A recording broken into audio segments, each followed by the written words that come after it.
ರಾಜ್ಯದಲ್ಲಿ 17 ಜಿಲ್ಲೆ ಪ್ರವಾಸ ಮಾಡಿದ್ದೇನೆ. ಈಗ 7 ಜಿಲ್ಲೆಯ ಪ್ರವಾಸ ನಡೆಸ್ತಾ ಇದ್ದೇನೆ ಅಂತ ಶಿವಮೊಗ್ಗದಲ್ಲಿ ಕಾಂಗ್ರೆಸ್ ಪ್ರಚಾರ ಸಮಿತಿ ಅಧ್ಯಕ್ಷ ವಿನಯ್ ಸೊರಕೆ ಹೇಳಿದರು. ಇನ್ನು ಇತಿಹಾಸದಲ್ಲಿ ಪ್ರಥಮ ಬಾರಿಗೆ ಎಐಸಿಸಿ ನೇಮಕ ಮಾಡಿದೆ. ಪ್ರವಾಸ ಕೈಗೊಂಡು ಸಂಘಟನೆ ವೃದ್ಧಿಗೆ ಕ್ರಮ ಕೈಗೊಂಡಿದ್ದೇವೆ. ಕೇವಲ ಚುನಾವಣೆ ಸಂದರ್ಭದಲ್ಲಿ ಮಾತ್ರ ಪ್ರಚಾರ ಮಾಡದೆ ಬ್ಲಾಕ್, ಬೂತ್, ಪಂಚಾಯತ್ ಮಟ್ಟದಲ್ಲಿ ಸಂಘಟನೆ ಮಾಡಲಾಗ್ತಾ ಇದೆ. ನಮ್ಮ ಪರವಾಗಿ ಪೋಸ್ಟ್ ಹಾಕುವವರನ್ನ ಸಹ ಪಕ್ಷಕ್ಕೆ ಸೇರ್ಪಡೆ ಮಾಡಿ ಗೌರವ ಕೊಡೋದು, ಎಲ್ಲ ಜಿಲ್ಲಾ ಮಟ್ಟದಲ್ಲಿ ತರಬೇತಿ ನೀಡುವ ಕೆಲಸ ಮಾಡ್ತಿದ್ದೇವೆ ಅಂತ ಹೇಳಿದ್ರು. ಗ್ಯಾರಂಟಿ ಯೋಜನೆ ಅನುಷ್ಠಾನ ಮಾಡಿದ್ರೆ ರಾಜ್ಯ ದಿವಾಳಿ ಆಗ್ತದೆ ಎಂದು ವಿಪಕ್ಷದವರು ಟೀಕೆ ಮಾಡಿದ್ರು. ಆದರೆ ಅವೆಲ್ಲವನ್ನ ಮೀರಿ ಅನುಷ್ಠಾನ ಮಾಡಲಾಗ್ತಾ ಇದೆ. ಬಹಳಷ್ಟು ವಿಚಾರಗಳು ಟ್ರೋಲ್ ಮಾಡುವ ವಿಚಾರ ಮಾಡಲಾಯಿತು. ಆದರೆ ಕೆಲವರನ್ನ ಮೀರಿ ಗ್ಯಾರಂಟಿ ಯೋಜನೆ ಅನುಷ್ಠಾನ ಮಾಡಲಾಯಿತು. 1 ಕೋಟಿ ರೂಪಾಯಿ ಹೆಚ್ಚು ಅನುದಾನವನ್ನ ಇದಕ್ಕಾಗಿ ಮೀಸಲಿಡಲಾಗಿದೆ. ಇದರ ಪರಿಣಾಮ ಇಂದು ಮಾರುಕಟ್ಟೆಯಲ್ಲಿ ಟ್ರಾನ್ಸಾಕ್ಷನ್ ಆಗ್ತಾ ಇದೆ. ಗ್ಯಾರಂಟಿ ಯೋಜನೆಗಳನ್ನ ಒತ್ತು ಕೊಟ್ಟು ಪ್ರಚಾರ ಸಮಿತಿ ಕೆಲಸ ಮಾಡ್ತಾ ಇದೆ. ರಥದ ಮೂಲಕ, ಸಮಾವೇಶಗಳ ಮೂಲಕ ಗ್ಯಾರಂಟಿ ಯೋಜನೆಗಳ ಪ್ರಚಾರ ಮಾಡಲಾಗ್ತಾ ಇದೆ. ಕಾರ್ಯಕರ್ತರ ಅಭಿಪ್ರಾಯ ಸಂಗ್ರಹಿಸಿ ಪ್ರಚಾರ ಸಮಿತಿ ಕೆಲಸ ಮಾಡ್ತಾ ಇದೆ. ಇನ್ನು ಮಹದೇವಪುರದಲ್ಲಿ 1 ಲಕ್ಷಕ್ಕೂ ಹೆಚ್ಚು ಓಟ್ಗಳು ಸಿಕ್ಕಿದ್ದು, ಈ ವಿಚಾರ ಪ್ರತಿಭಟನೆ ನಡೆಸಲು ನಿರ್ಧರಿಸಲಾಗಿದೆ. ಕೇವಲ ಬೆಂಗಳೂರಲ್ಲದೆ ಪ್ರತಿ ಕಡೆಯಲ್ಲೂ ಹೆಚ್ಚುವರಿ ಮತಗಳಿವೆ. ಈ ಮೂಲಕ ಬಿಜೆಪಿ ಮತಗಳತನ ಮಾಡ್ತಾ ಇದೆ. ರಾಹುಲ್ ಗಾಂಧಿಯವರ ಮಾರ್ಗದರ್ಶನದಲ್ಲಿ ಹೋರಾಟ ನಡೆಸಲಾಗ್ತಾ ಇದೆ.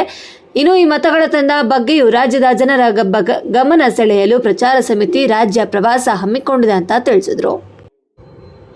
ಇನ್ನು ಧರ್ಮಸ್ಥಳ ಸೌಜನ್ಯ ಪ್ರಕರಣ ಬಿಜೆಪಿ ಅಧಿಕಾರದಲ್ಲಿದ್ದಾಗ ನಡೆದಿತ್ತು ಎಂದು ಕಾಂಗ್ರೆಸ್ ಪ್ರಚಾರ ಸಮಿತಿ ಅಧ್ಯಕ್ಷ ವಿನಯ್ ಸೊರಕೆ ಹೇಳಿದರು.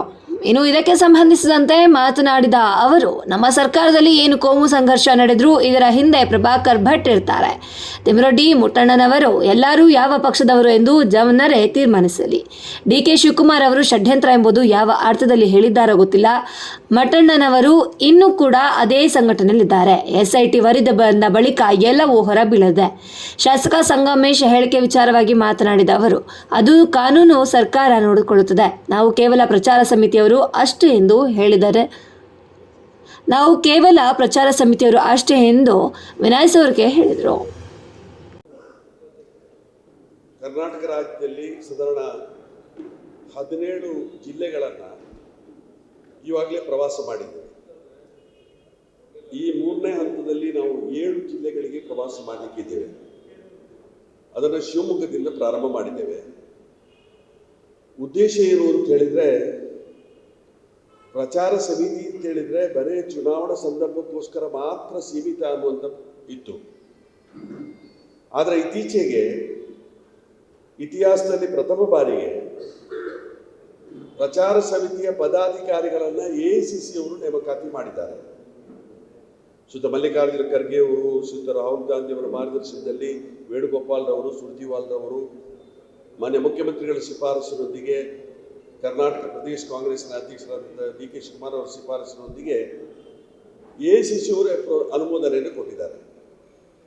ಆ ದೃಷ್ಟಿಯಿಂದ ಇವತ್ತು ನಾವು ಪ್ರತಿಯೊಂದು ಜಿಲ್ಲೆ ಕೂಡ ಪ್ರವಾಸವನ್ನು ಮಾಡಿ ನಮ್ಮ ಸಂಘಟನೆಯನ್ನು ವೃದ್ಧಿ ಮಾಡಿಕೊಳ್ಬೇಕು ಅನ್ನೋಂಥ ಕಾರ್ಯಕ್ರಮ ಹಮ್ಮಿಕೊಳ್ತಾ ಇದ್ದೀವಿ. ಇವತ್ತು ನಾವು ಇವಾಗಲೇ ಜಿಲ್ಲಾ ಸಮಿತಿ 23 ಮಂದಿ ಇರಬೇಕು ಅನ್ನುವಂಥ ರೀತಿಯಲ್ಲಿ ಪರ್ಫಾರ್ಮ ಕೊಟ್ಟಿದ್ದೇವೆ. ಅದೇ ರೀತಿಯಲ್ಲಿ ಬ್ಲಾಕ್ ಮಟ್ಟದ ಸಮಿತಿ ಕೂಡ ಮಾಡಬೇಕು ಅಂತ ಕಾರ್ಯಕ್ರಮ ಹಮ್ಮಿಕೊಳ್ತಾ ಇದ್ದೀವಿ. ಬ್ಲಾಕ್ ಮಟ್ಟದಲ್ಲಿ ಕೂಡ 23 ಮಂದಿ ಅವರು ಪಂಚಾಯತ್ ಮಟ್ಟದಿಂದ ಬಂದಿರಬೇಕು. ಪ್ರತಿ ಪಂಚಾಯತ್ ಕೂಡ ಪ್ರಾತಿನಿಧ್ಯ ಸಿಗಬೇಕು ಅನ್ನುವಂಥ ರೀತಿಯಲ್ಲಿ. ಅದರಿಂದ ಮತ್ತೆ ನಾವು ಕೆಳಗಡೆ ಪಂಚಾಯತ್ ಸಮಿತಿಗೆ ಹೋಗಬೇಕು.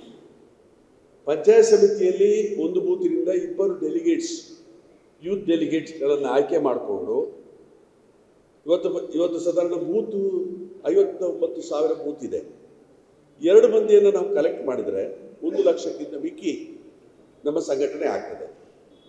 ಹಾಗಾಗಿ ನಾವು ನಿರಂತರವಾಗಿ ನಮ್ಮ ಸಂಘಟನೆಯ ಕೆಲಸ ಕಾರ್ಯವನ್ನು ಮಾಡಿಕೊಂಡು, ಈ ಚುನಾವಣೆ ಅಂತ ಹೇಳಿದ್ರೆ ಯುದ್ಧ, ಬರೇ ಸೈನ್ಯಾಧಿಕಾರಿಗಳಿದ್ದರೆ ಸಾಕಾಗೋದಿಲ್ಲ, ಸೈನಿಕರು ಬೇಕು. ಎಷ್ಟೋ ಜನ ಯುವಕರು ನಮ್ಮ ಪಕ್ಷಕ್ಕೋಸ್ಕರ ಪೋಸ್ಟ್ ಹಾಕುವಂಥವ್ರು ಇರ್ತಾರೆ, ಪ್ರಚಾರ ಕೊಡುವಂಥವ್ರು ಇರ್ತಾರೆ. ಅವರನ್ನು ಇನ್ನೂ ನಾವು ಐಡೆಂಟಿಫೈ ಮಾಡಿಲ್ಲ. ಅವರನ್ನು ನಾವು ನಮ್ಮ ಸಂಘಟನೆಯಲ್ಲಿ ಸೇರಿಸಿಕೊಳ್ಬೇಕು ಅನ್ನೋಂಥ ಕಾರ್ಯಕ್ರಮಕ್ಕೆ ಹೊಂದಿಕೊಂಡು ಈ ಸಂಘಟನೆ ಮಾಡುವಂಥ ಕೆಲಸ ಕಾರ್ಯಕ್ಕೆ ಚಾಲನೆ ಕೊಡ್ತೇವೆ. ಪ್ರಥಮ ಆದ್ಯತೆ ಅದೇ ರೀತಿಯಾಗಿ ಇನ್ನೊಂದು, ನಮ್ಮ ಪಕ್ಷ ಬರೀ ಚುನಾವಣೆಗೋಸ್ಕರ ಸ್ಪರ್ಧೆ ಮಾಡಲಿಕ್ಕಿರುವಂಥ ಪಕ್ಷ ಅಂತ ಆಗಿದೆ. ನಮ್ಮ ವಿರೋಧ ಪಕ್ಷವರಿಗೆ ಯಾವ ರೀತಿ ಸಿದ್ಧಾಂತ ಉಂಟಾ, ಅದೇ ರೀತಿಯಲ್ಲಿ ನಮ್ಮ ಪಕ್ಷಕ್ಕೆ ಕೂಡ ಒಂದು ಸಿದ್ಧಾಂತ ಇದೆ. ಆ ದೃಷ್ಟಿಯಲ್ಲಿ ಆ ಸಿದ್ಧಾಂತವನ್ನು ಇವತ್ತು ತರಬೇತಿ ಮುಖಾಂತರ ಮಾಡಬೇಕು ಅನ್ನುವಂಥ ಉದ್ದೇಶವನ್ನು ಇಟ್ಕೊಂಡು ಇವಾಗಲೇ ರಾಜ್ಯ ಮಟ್ಟದಲ್ಲಿ ಒಂದು ತರಬೇತಿ ಶಿಬಿರವನ್ನು ಕೂಡ ನಾವು ಮಾಡಿದ್ದೇವೆ. ಅದೇ ರೀತಿ ಡಿವಿಷನ್ ಲೆವೆಲು, ನಂತರ ಜಿಲ್ಲಾ ಮಟ್ಟದಲ್ಲಿ ಕೂಡ ತರಬೇತಿಯನ್ನು ಕೊಡಬೇಕು ಅನ್ನುವಂಥ ರೀತಿ ಕಾರ್ಯಕ್ರಮಕ್ಕೆ ಒತ್ತು ಕೊಡ್ತಾ ಇದ್ದೇವೆ. ಅದರ ಜೊತೆಯಲ್ಲಿ ನಮ್ಮ ಪಕ್ಷದ ಕಾರ್ಯಕ್ರಮಗಳನ್ನು ನಮ್ಮ ಸರ್ಕಾರ ಇವತ್ತು ಗ್ಯಾರಂಟಿ ಯೋಜನೆಯನ್ನು ಅನುಷ್ಠಾನಕ್ಕೆ ತಂದಿದೆ. ಹೆಚ್ಚಿನ ಅಂಶ ಈ ಗ್ಯಾರಂಟಿ ಯೋಜನೆ ಅನುಷ್ಠಾನ ಆದರೆ ಇಡೀ ರಾಜ್ಯ ದಿವಾಳಿ ಆಗ್ತದೆ ಅನ್ನುವಂಥ ರೀತಿಯ ಪ್ರಚಾರವನ್ನು ಮಾಡಿದರು. ಸಾಧಾರಣ ಗ್ಯಾರಂಟಿ ಯೋಜನೆಯನ್ನು ಚುನಾವಣೆಯಲ್ಲಿ ನಮ್ಮ ಮುಖ್ಯಮಂತ್ರಿಗಳು ಮತ್ತು ನಮ್ಮ ವಿರೋಧ ಪಕ್ಷ ನಾಯಕರಾಗಿದ್ದರು ಆವಾಗ ಸಿದ್ದರಾಮಯ್ಯನವರು, ಶ್ರೀಯುತ ಡಿ.ಕೆ. ಶಿವಕುಮಾರ್ ಅವರು ಸಿಗ್ನೇಚರ್ ಹಾಕಿ ಕೂಪನ್ಗಳನ್ನು ಮನೆ ಮನೆಗೆ ಮುಟ್ಟಿಸುವಂಥ ಕೆಲಸ ಕಾರ್ಯವನ್ನು ಮಾಡಿದರು. ಆವಾಗ ಚುನಾವಣೆಯನ್ನು ನಾವು ಗೆದ್ದು ಬಂದೆವು, 136 ಸ್ಥಾನಗಳನ್ನು ಗೆದ್ದೆವು. ಇವತ್ತು ಆ ಕಾರ್ಯಕ್ರಮವನ್ನು ಚುನಾವಣಾ ಸಮಯದಲ್ಲಿ ಕೊಟ್ಟಂಥ ಆಶ್ವಾಸನೆಯನ್ನು ಬರೇ 6 ತಿಂಗಳಲ್ಲಿ ಒಂದು ಪೂರ್ತಿ ಮಾಡಿದಂಥ ಸರ್ಕಾರ ದೇಶದಲ್ಲಿ ಇದ್ದರೆ ಅದು ಕಾಂಗ್ರೆಸ್ ಪಕ್ಷದ ಕರ್ನಾಟಕ ಸರ್ಕಾರ, ಅದು ಸಿದ್ದರಾಮಯ್ಯ ನೇತೃತ್ವದ ಸರ್ಕಾರ, ಅದು ಡಿ.ಕೆ. ಶಿವಕುಮಾರ್ ಅವರ ನೇತೃತ್ವದ ಸರ್ಕಾರ ಅದನ್ನು ಅನುಷ್ಠಾನ ತರುವಂಥ ಕೆಲಸ ಕಾರ್ಯ ಆಗಿದೆ ಪತ್ರಿಕಾಗೋಷ್ಠಿ. ಮತ್ತು ಆ ದೃಷ್ಟಿಯಲ್ಲಿ ಇವತ್ತು ಗ್ಯಾರಂಟಿಯ ಬಗ್ಗೆ ನಾನಾ ರೀತಿಯ ಅಪಪ್ರಚಾರಗಳಾಯಿತು. ಒಂದು ಹೆಣ್ಣು ಮಕ್ಕಳೆಲ್ಲ ಬಸ್ಸಿಗೆ ನುಗ್ಗುವಾಗ ಬಾಗಿಲು ಮುರಿದೋಯ್ತು ಅಂತೇಳಿ ಮಾಧ್ಯಮದಲ್ಲಿ 3 ದಿವಸ ಟ್ರೋಲ್ ಮಾಡಿದ್ರು ಅದನ್ನು. ಅದೇ ರೀತಿಯಲ್ಲಿ ಒಬ್ಬ ನನ್ನ ಹೆಂಡತಿ ಇನ್ನೂ ಕೂಡ ದೇವಸ್ಥಾನಕ್ಕೆ ಹೋದವಳು ಬರಲಿಲ್ಲ ಅಂತೇಳಿ ಅದನ್ನು 3 ದಿವಸ ಪ್ರಚಾರ ಮಾಡುವಂಥ ಕೆಲಸ ಕಾರ್ಯ ಮಾಡಿದರು. 158 ಸಣ್ಣ ಸ್ಟೋರಿಗಳನ್ನು ಮಾಡಿ ಗ್ಯಾರಂಟಿ ಸ್ಕೀಮ್ ಅಂತ ಹೇಳಿದ್ರೆ ಬಿಟ್ಟಿ ಗ್ಯಾರಂಟಿ ಅನ್ನುವಂಥ ರೀತಿಯ ಪ್ರಚಾರ ಮಾಡುವಂಥ ಕೆಲಸ ಕಾರ್ಯ ಆಯಿತು. ಆದರೆ ಇವತ್ತು ಪರಿಣಾಮ ಏನಾಯಿತು ಅಂತ ಹೇಳಿದರೆ 4,09,000 ಕೋಟಿ ರೂಪಾಯಿಯ ಬಜೆಟ್ ಸಿದ್ದರಾಮಯ್ಯನವರು, ಅದರಲ್ಲಿ 58,000 ಕೋಟಿ ರೂಪಾಯಿ ಗ್ಯಾರಂಟಿಗೋಸ್ಕರ, 18,000 ಕೋಟಿ ರೂಪಾಯಿ ಬಂಗಾರಪ್ಪನವರು ಮುಖ್ಯಮಂತ್ರಿ ಆಗಿರುವಾಗ ರೈತರಿಗೆ ವಿದ್ಯುತ್ ಫ್ರೀ ಅನ್ನುವಂಥ ರೀತಿ ಕಾರ್ಯಕ್ರಮ ಏನು ಮಾಡಿದ್ರು ಅಗ್ರಿಕಲ್ಚರ್, ಇದಕ್ಕೆ ಅದು 18,000 ಕೋಟಿ ರೂಪಾಯಿ. ಅದೇ ರೀತಿಯಲ್ಲಿ 20,000 ಕೋಟಿ ರೂಪಾಯಿ ಮಾಸಾಸನ ಕೊಡಲಿಕ್ಕೆ ಬೇರೆ ಬೇರೆ ಈ ಕಾರ್ಯಕ್ರಮಕ್ಕೋಸ್ಕರ 1,00,000 ಕೋಟಿ ರೂಪಾಯಿಯನ್ನು ಸರ್ಕಾರ ಜನರ ಅಕೌಂಟಿಗೆ ಟ್ರಾನ್ಸ್ಫರ್ ಮಾಡ್ತಾ ಇದೆ. ಇನ್ಕ್ಲೂಸಿವ್ ಆಗಿ, ಹಿಂದೆಲ್ಲ ಟಾರ್ಗೆಟೆಡ್ ಪ್ರೋಗ್ರಾಮ್ ಇತ್ತು, ಇವತ್ತು ವಿಧವಾ ಮಾಸಾಸನ ಬೇರೆ ಬೇರೆ ರೀತಿಯ ಕಾರ್ಯಕ್ರಮಗಳಿತ್ತು. ಆದರೆ ಇದು ಇನ್ಕ್ಲೂಸಿವ್ ಆಗಿ ಯಾರು ಅರ್ಹರು ಇರ್ತಾರೆ ಅವರೆಲ್ಲರಿಗೂ ಕೂಡ, ಇದರಲ್ಲಿ ಪಕ್ಷ ಇಲ್ಲ, ಧರ್ಮ ಇಲ್ಲ, ಜಾತಿ ಇಲ್ಲ, ಯಾವುದು ಕೂಡ ಇಲ್ಲ, ಎಲ್ರಿಗೂ ಕೂಡ 1,00,000 ಕೋಟಿ ರೂಪಾಯಿಯನ್ನು 4,09,000 ಕೋಟಿ ರೂಪಾಯಿಯಲ್ಲಿ ಇವತ್ತು 1,00,000 ಕೋಟಿ ರೂಪಾಯಿಯನ್ನು ಜನರ ಅಕೌಂಟಿಗೆ ಹಾಕ್ತಾ ಇದೆ. ಇದರ ಪರಿಣಾಮ ಏನಾಯಿತು ಅಂತ ಹೇಳಿದರೆ ಆ ಅಕೌಂಟಲ್ಲಿ ದುಡ್ಡು ಉಳಿಯುವುದಿಲ್ಲ, ಅದು ಮಾರುಕಟ್ಟೆಗೆ ಹೋಗ್ತದೆ. 1,00,000 ಕೋಟಿ ರೂಪಾಯಿ ಟ್ರಾನ್ಸಾಕ್ಷನ್ ಆಗ್ತದೆ. ಮಹಿಳೆಯರಿಗೆ ಪರ್ಚೇಸಿಂಗ್ ಪವರ್ ಬಂತು, ಮಹಿಳೆಯರಿಗೆ ಪರ್ಚೇಸಿಂಗ್ ಪವರ್ ಬರುವಂಥ ಅವಕಾಶ ಆಯಿತು. ಮೊನ್ನೆ ಕೇಂದ್ರ ಸರ್ಕಾರ ಸರ್ವೆ ಮಾಡಿತು, ಇಡೀ ದೇಶದಲ್ಲಿ ತಲಾ ಆದಾಯದಲ್ಲಿ ಕರ್ನಾಟಕ ರಾಜ್ಯ ಸರ್ಕಾರ ಪ್ರಥಮ. 2,04,000 ರೂಪಾಯಿ ಕರ್ನಾಟಕ ರಾಜ್ಯ ಸರ್ಕಾರ ಪ್ರಥಮ ಅನ್ನುವಂಥ ರೀತಿಯಲ್ಲಿ ಇವತ್ತು ಕೇಂದ್ರ ಸರ್ಕಾರ ಸರ್ವೆ ಪ್ರಕಾರ ಆಯಿತು. ಈ ರೀತಿಯಲ್ಲಿ ನಾವು ನಮ್ಮ ಗ್ಯಾರಂಟಿ ಅನುಷ್ಠಾನ ಸಮಿತಿ ಆಗಿದೆ. ಪ್ರಚಾರ ಸಮಿತಿಯವರು ಕೂಡ ಒಟ್ಟಾಗಿ ಸೇರಿಕೊಂಡು ಆ ಗ್ಯಾರಂಟಿಗೆ ನಾವು ಇನ್ನಷ್ಟು ಪ್ರಚಾರ ಕೊಡಬೇಕು ಅನ್ನೋಂಥ ಕಾರ್ಯಕ್ರಮ ಕೂಡ ಒತ್ತು ಕೊಡಬೇಕು ಅಂತ ಕಾರ್ಯಕ್ರಮ ಹಮ್ಮಿಕೊಡ್ತಾ ಇದ್ದೀವಿ. ಬೇರೆ ಬೇರೆ ಕಾರ್ಯಕ್ರಮ ಹಮ್ಮಿಕೊಡ್ತಾ ಇದ್ದೀವಿ. ಮೈಸೂರಿನಲ್ಲಿ ಒಂದು ರಥ ಮಾಡಿದ್ದಾರೆ ಗ್ಯಾರಂಟಿದು, ಎಲ್ಲ ತಾಲೂಕು ವಿಲೇಜಿಗೆ ಕೊಂಡೋಗಿ ಗ್ಯಾರಂಟಿ ಪ್ರಚಾರ ಮಾಡುವಂಥ ಕಾರ್ಯಕ್ರಮವನ್ನು ಮಾಡ್ತಾ ಇದ್ದಾರೆ. ಅದೇ ರೀತಿಯಲ್ಲಿ ಎಲ್ಲ ಕಡೆಯಲ್ಲಿ ಕೂಡ ನಮ್ಮ ಪ್ರಚಾರ ಸಮಿತಿಯ ಮುಖಾಂತರ ಅದಕ್ಕೆ ಪ್ರಚುರಪಡಿಸುವಂಥ ಕೆಲಸ ಕಾರ್ಯ ಮಾಡಬೇಕು. ಸಮಾವೇಶಗಳಾಗಬೇಕು, ತಾಲೂಕು ಮಟ್ಟದಲ್ಲಿ ಸಮಾವೇಶ ಆಗಬೇಕು, ಪಂಚಾಯತ್ ಮಟ್ಟದಲ್ಲಿ ಸಮಾವೇಶ ಆಗಬೇಕು ಅನ್ನೋಂಥ ಕಾರ್ಯಕ್ರಮ ಹಮ್ಮಿಕೊಳ್ತಾ ಇದ್ದೀವಿ. ಅದೇ ರೀತಿಯಾಗಿ ಇನ್ನೊಂದು ನಮ್ಮ ನಾಯಕತ್ವ ಶ್ರೀಯುತ ರಾಹುಲ್ ಗಾಂಧಿಯವರು ಸಾಧಾರಣ 4,000 ಕಿಲೋಮೀಟರ್ಗಳ ದೂರ ಕನ್ಯಾಕುಮಾರಿಯಿಂದ ಕಾಶ್ಮೀರದವರೆಗೆ ಪಾದಯಾತ್ರೆಯನ್ನು ಮಾಡಿದರು. ಮೊನ್ನೆ ಮತಕಳ್ಳತನದ ಬಗ್ಗೆ 1800 ಕಿಲೋಮೀಟರ್ ದೂರ ಬಿಹಾರದಲ್ಲಿ ಇವತ್ತು ಯಾತ್ರೆ ಮಾಡುವಂಥ ಕೆಲಸ ಕಾರ್ಯವನ್ನು ಮಾಡಿದರು. ನಾನು ಕೂಡ ಕಳೆದ ಕಾರ್ಪೊರೇಷನ್ ಚುನಾವಣಾ ಸಮಯದಲ್ಲಿ ನಾನು ಮಹಾದೇವಪುರದ ವೀಕ್ಷಕನಾಗಿದ್ದೆ. ಅಲ್ಲಿ ಹೋದಾಗ ಕೆಲವೊಂದು ಅಪಾರ್ಟ್ಮೆಂಟಲ್ಲಿ ನಮಗೆ ಒಳಗಡೆನೇ ಬಿಟ್ಟಿಲ್ಲ.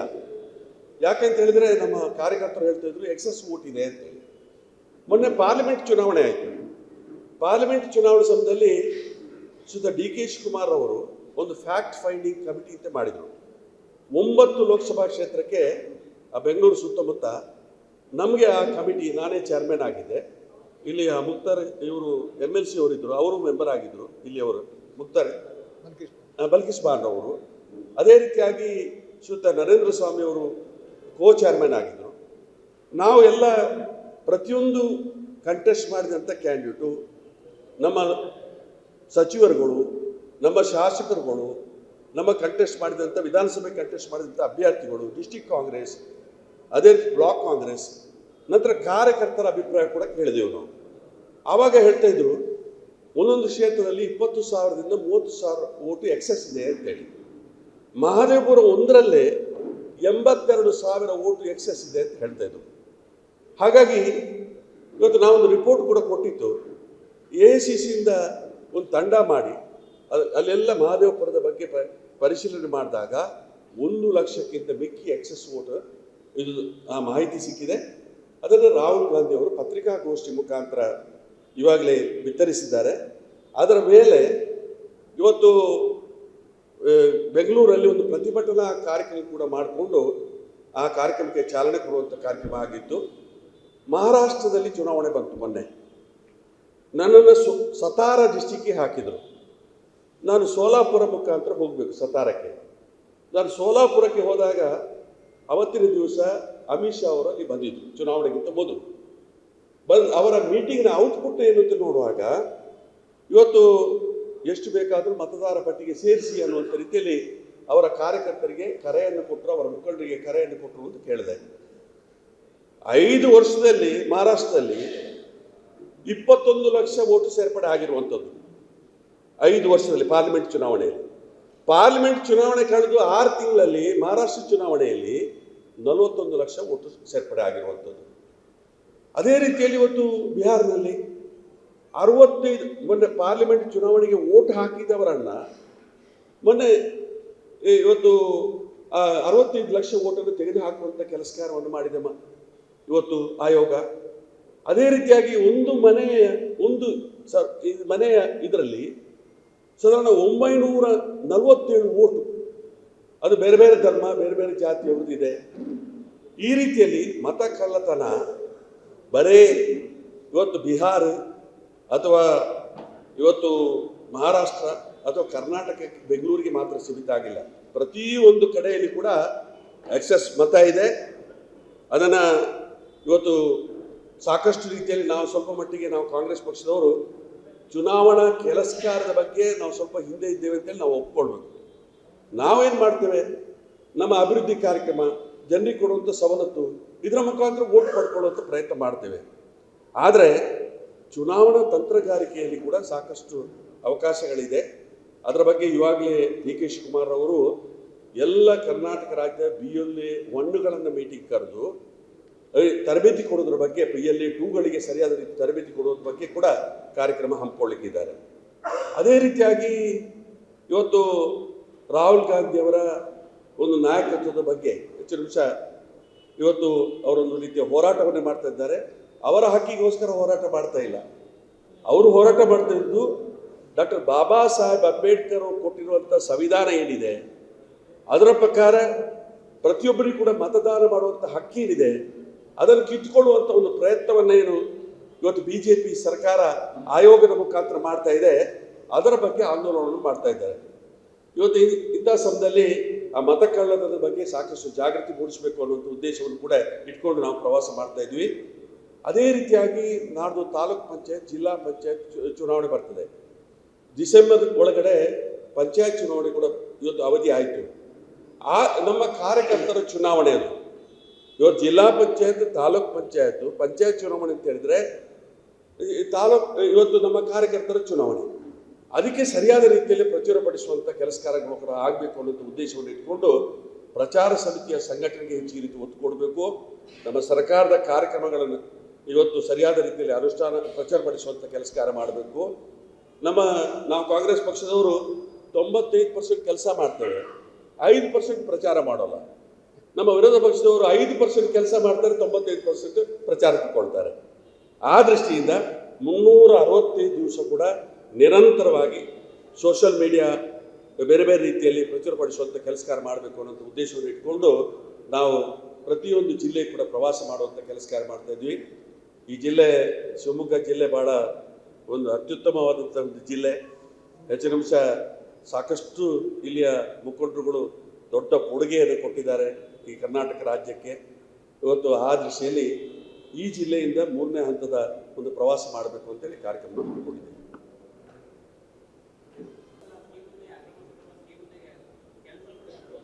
ಆಕ್ರಮಿಸ್ಕೊಂಡು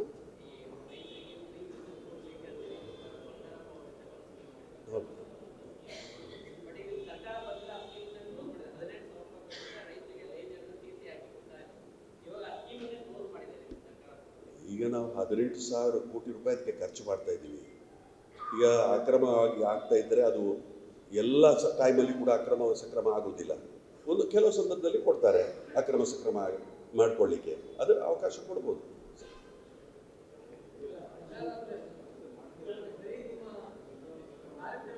ನಾನು ಹೇಳಿದೆ ಈಗ ನಾನು ಹೇಳಿದೆ, ನಮ್ಮ ವಿರೋಧ ಪಕ್ಷಕ್ಕೆ ಒಂದು ಸಿದ್ಧಾಂತ ಇದೆ, ನಮಗೂ ಒಂದು ಸಿದ್ಧಾಂತ ಇದೆ. ಅದನ್ನು ಸಾಕಷ್ಟು ರೀತಿಯಲ್ಲಿ ತರಬೇತಿ ಕೊಡುವುದರ ಮುಖಾಂತರ ಮತ್ತು ಆ ಸಿದ್ಧಾಂತದ ಮುಖಾಂತರ ನಾವು ಮುಂದಿನ ದಿವಸ ನಮ್ಮ ಪಕ್ಷವನ್ನು ಸಂಘಟನೆ ಮಾಡಬೇಕು ಅನ್ನೋ ಉದ್ದೇಶವನ್ನು ಇಟ್ಕೊಂಡಿದ್ದೇವೆ.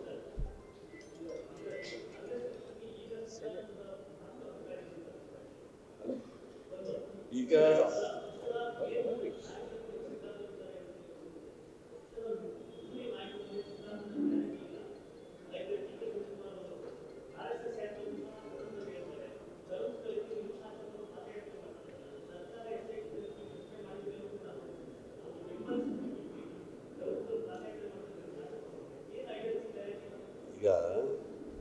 ವಸುದೈವ ಕುಟುಂಬ, ಸರ್ವೇ ಜನ ಸುಖಿನೋ ಭವಂತು ಅಂತ ಹೇಳ್ತೇವೆ ನಾವು.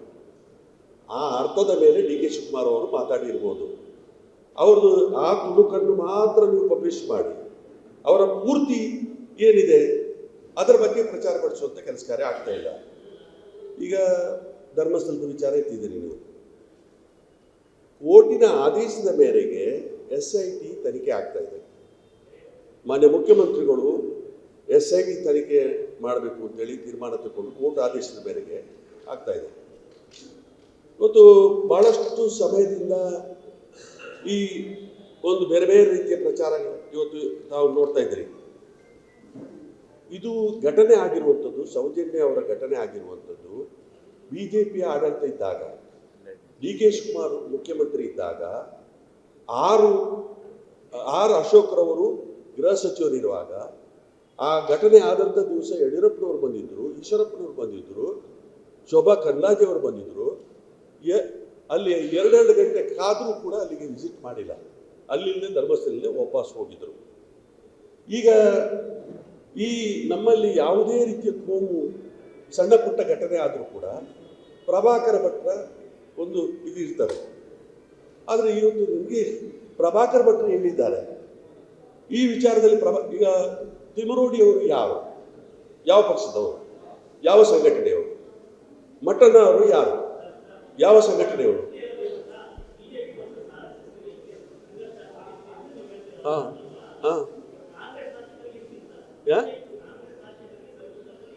ನಂಬಿಕೆ ಮೇಲೆ ಬಂದಿರ್ಬೋದು ಕೆಲವರು, ನಂಬಿಕೆ ಆ ಇಶ್ಯೂ ಬಗ್ಗೆ ಅಲ್ಲ, ನಂಬಿಕೆ ಮೇಲೆ ಬಂದಿರ್ಬೋದು.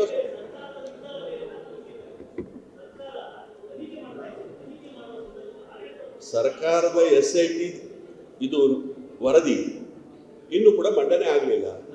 ಮಾನ್ಯ ಡಾಕ್ಟರ್ ಪರಮೇಶ್ವರ್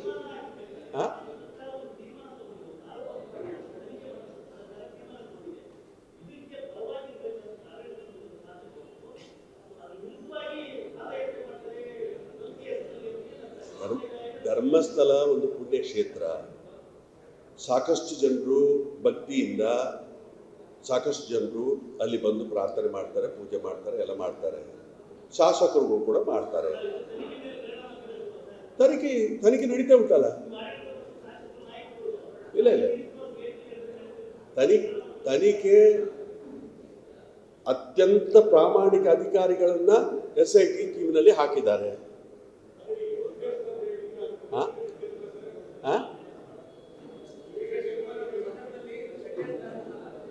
ಯಾವ ಅರ್ಥದ ಮೇಲೆ ಹೇಳಿದ್ದಾರೆ ಗೊತ್ತಿಲ್ಲ.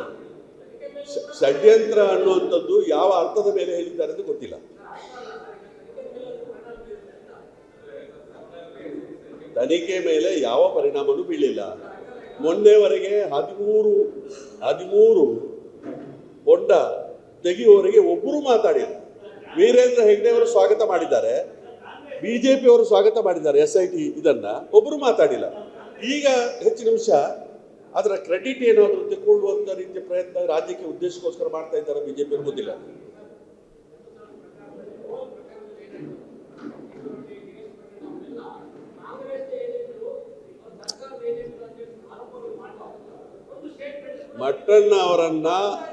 ಮಟ್ಟಣ್ಣ ಅವರು ಯಾವ ಪಕ್ಷದವರು, ಯಾವ ಸಂಘಟನೆಯವರು, ಇನ್ನೂ ಕೂಡ ಆ ಸಂಘಟನೆಯಿಂದ ಅವರನ್ನು ತೆಗೆದಿಲ್ಲ. ಅದೇ ಸಂಘಟನೆಯಲ್ಲಿ ಇದ್ದಾರೆ ಅವರು, ಇನ್ನೂ ಕೂಡ ಅವರೇ ಅದೇ ಸಂಘಟನೆ.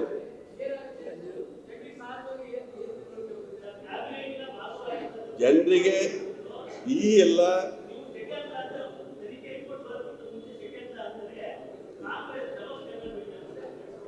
ಎಲ್ಲ ಪ್ರಚಾರಗಳೇನುಂಟು, ಇನ್ನೂ ಕೂಡ SITಯ ರಿಪೋರ್ಟೇ ಬಂದಿಲ್ಲ. SIT ರಿಪೋರ್ಟ್ ಬಂದ ನಂತರ ಎಲ್ಲವೂ ಕೂಡ ಅದಕ್ಕೆ ತಿಳಿಯಾಗ್ತದೆ. ನಮಗೆ ಇಂಪಾರ್ಟೆಂಟ್ SIT ರಿಪೋರ್ಟ್. ಇದೆಲ್ಲ ಆಗ್ತದೆ, ಇದೆಲ್ಲ ಅದರಲ್ಲಿ ಏನು ಲಾಭ ತೆಕ್ಕೊಳ್ಬೇಕು ಅನ್ನೋ ಪ್ರಯತ್ನ ಮಾಡೋದು ಎಲ್ಲ ನಡೀತದೆ.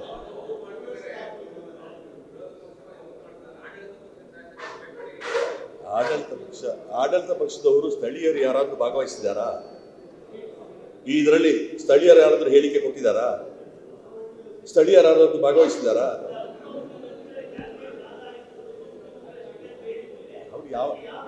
ಅವರು ಯಾವ ಅರ್ಥದ ಮೇಲೆ ಹೇಳಿದ್ದಾರೆ ಅಂತ ಗೊತ್ತಿಲ್ಲ, ಅವರನ್ನೇ ಕೇಳಬೇಕು.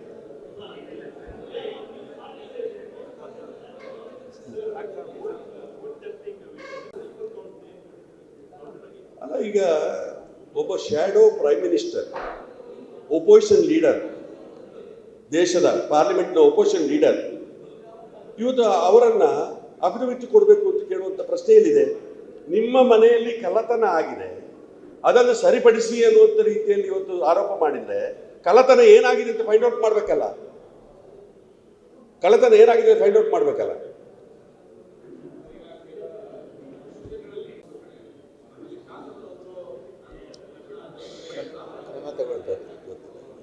ಅದೆಲ್ಲ ಕಾನೂನು. ನಾವು ಪ್ರಚಾರ ಸಮಿತಿಯವರು.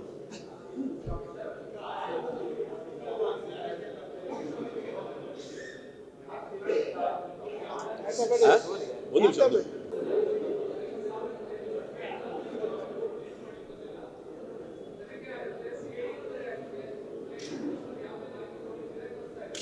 ಯಾರು? ಈಗ ಸುಪ್ರೀಂ ಕೋರ್ಟೇ ಇಂಟರ್ಫಿಯರ್ ಆಗಿದೆ. ಆ ಮಾಹಿತಿಯನ್ನು ಸುಪ್ರೀಂ ಕೋರ್ಟ್ ತರಿಸಿಕೊಳ್ತಾ ಇದೆ. ಚುನಾವಣಾ ಆಯೋಗಕ್ಕೆ ಸುಪ್ರೀಂ ಕೋರ್ಟ್ ಆದೇಶ ಮಾಡಿದೆ. ಇನ್ನು ಅದಕ್ಕಿಂತ ಮಿಕ್ಕಿ ಏನು?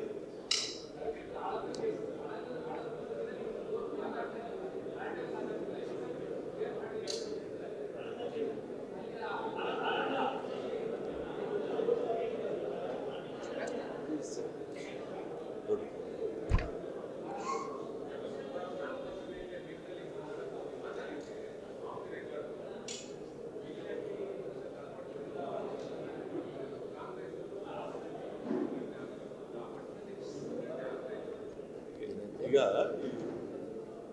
ನಾವು ಕಾಂಗ್ರೆಸ್ ಪಕ್ಷ ಮಾಸ್ ಆರ್ಗನೈಸೇಷನ್ ಪಕ್ಷ ಆಗಿತ್ತು. ನಾವು ಎದುರಿಸುವಂಥದ್ದು ಬಿಜೆಪಿಯಲ್ಲಿ ಗ್ರಾಸ್ ರೂಟ್ ಲೆವೆಲ್ ಸಂಘಟನೆ ಇದೆ. ಅದನ್ನು ಸಮರ್ಥನವಾಗಿ ಎದುರಿಸಬೇಕಾಗಿದ್ರೆ ನಾವು ಕೂಡ ಇವತ್ತು ಗ್ರಾಸ್ ರೂಟ್ ಆರ್ಗನೈಸೇಷನ್ ಆಗಿ ನಾವು ಪರಿವರ್ತನೆ ಆಗಬೇಕು. ಹಿಂದೆ ನಮ್ಮ ಪಕ್ಷದ ಕಾರ್ಯಕ್ರಮ, ಪಕ್ಷದ ನಾಯಕತ್ವ, ಇದರ ಮುಖಾಂತರ ಮಾಸ್ ನಮಗೆ ಪ್ರಬಲವಾಗಿದ್ದಂಥದ್ದು ಜಾತ್ಯತೀತ ಜನತಾದಳ ಇದ್ದದ್ದು ಕರ್ನಾಟಕದಲ್ಲಿ. ಈಗ ಹಾಗಲ್ಲ. ಈಗ